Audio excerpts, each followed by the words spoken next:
Hello children, welcome to online learning classes. Today we are going to learn for class 6 social science. The chapter which we are going to continue today is key elements of a democratic government. Today's topic on which we are going to discuss is essentials of a democratic government. Presented by Sonakshi Saluja. Earlier we have read about people's participation and also system of representation and rule of law. So today we are going to see more essentials of a democratic government in this chapter. So other ways of participating, this is the first topic that we are going to start. People other than vote can also participate through different type of process, like through news, through magazine, through television. Another way for people to participate is by organizing them into social movements that seek to challenge the government and its functioning. If people think that the government is not working according to them, so they can take actions against it. And also, sometimes people take actions directly or indirectly, so there are other ways of participation. Like, first one is people participate by taking an interest in the working of the government. They organize a signature campaign, that means they can appeal for something if they want to. Third is people take out rallies. Fourth is government have to listen people's opinion, as they are responsible to give answer to the people. So they have to finally listen to the people's opinion, and they cannot deny that they will not listen to the people, because they are the leaders, because they are represented by the people only. They are the ones who are representing the country, state or a body because of the people only. Now comes the another key elements of a democratic government, that is equality and justice.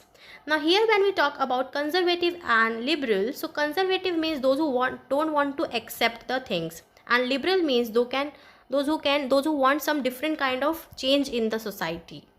So here we all talk about equality and justice, that means to treat others equally and also allow them to participate in the society. Equality and justice can only be achieved when people are treated equally. Then only we can say that we are seeing that equality and justice in a society, and it is very important also for the society that everyone should be treated equally.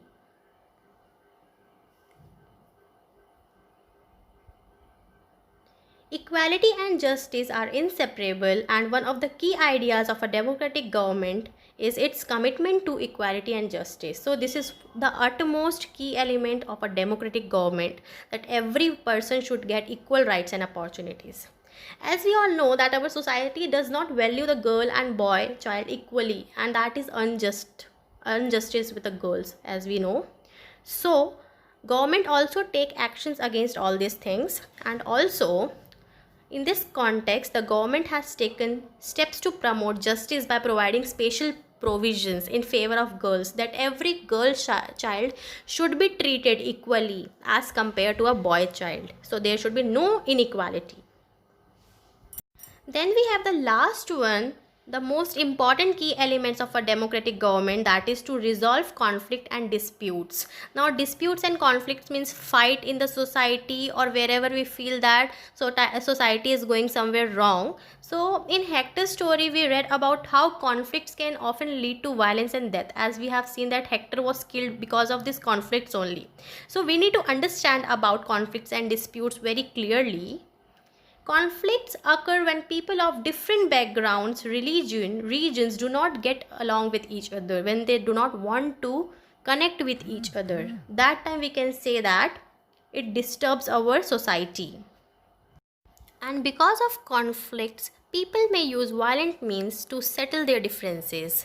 So it disturbs the society, as well as there are so many other things also which people use in a violent form. Instead of converting the things into smooth manner, they use violent actions that is not good for the society as well as for the welfare of the society.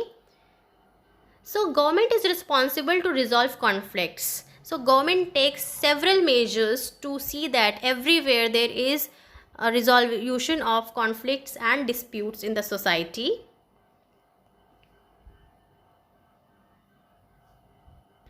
Now there are some rules regulations which are made in the society. The Indian constitution lays down the basic rules or laws that have to be followed by everyone, and those who are not following it, that person will be either sent to prison or will be fined. So these laws are for both the government and the people, as well as people follows it, so the government also has to follow it, the rules and regulations.